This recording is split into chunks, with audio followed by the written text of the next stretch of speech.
ಕಂದ ಯೇಸುವಿನಲ್ಲಿ ನನ್ನೊಲವಿನ ಸಹೋದರ ಸಹೋದರಿಯರೇ ಹಾಗೂ ಮುದ್ದಾದ ಮಕ್ಕಳೇ, ಎಲ್ಲರಿಗೂ ಕ್ರಿಸ್ಮಸ್ ಹಬ್ಬದ ಹಾರ್ದಿಕ ಶುಭಾಶಯಗಳು.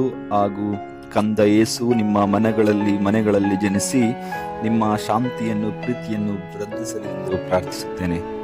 ಪ್ರಿಯರೇ, ಕ್ರಿಸ್ಮಸ್ ಹಬ್ಬ ದೇವರ ನಿಸ್ವಾರ್ಥ ಪ್ರೀತಿಯನ್ನು ನಮಗೆ ತೋರಿಸುತ್ತದೆ. ದೇವರು ಮಾನವರನ್ನು ಎಷ್ಟಾಗಿ ಪ್ರೀತಿಸಿದರೆಂದರೆ ತಮ್ಮ ಏಕೈಕ ಪುತ್ರನನ್ನೇ ಧರೆಗೆ ಧಾರೆ ಎರೆದರು. ತನಗೆ ಏನೂ ಸಿಗದಿದ್ದರೂ ನಾನು ನೀಡುತ್ತೇನೆ, ನಾನು ಕೊಡುತ್ತೇನೆ ಎಂಬುದು ನಿಸ್ವಾರ್ಥ ಪ್ರೀತಿ. ಇದೇ ದೇವರು ನಮಗೆ ನೀಡಿದ್ದು.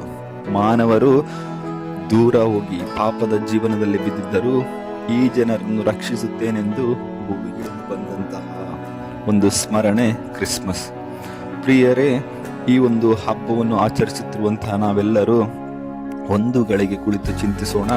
ನನ್ನ ಪ್ರೀತಿ ಯಾವ ರೀತಿಯಲ್ಲಿದೆ? ಸ್ವಾರ್ಥ ಪ್ರೀತಿಯೋ ನಿಸ್ವಾರ್ಥ ಪ್ರೀತಿಯೋ?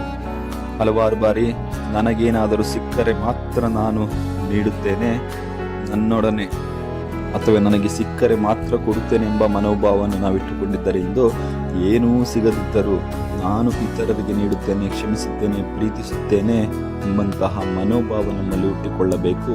ಆವಾಗ ನಮ್ಮ ಕ್ರಿಸ್ಮಸ್ ಅರ್ಥಗರ್ಭಿತವಾಗುತ್ತದೆ.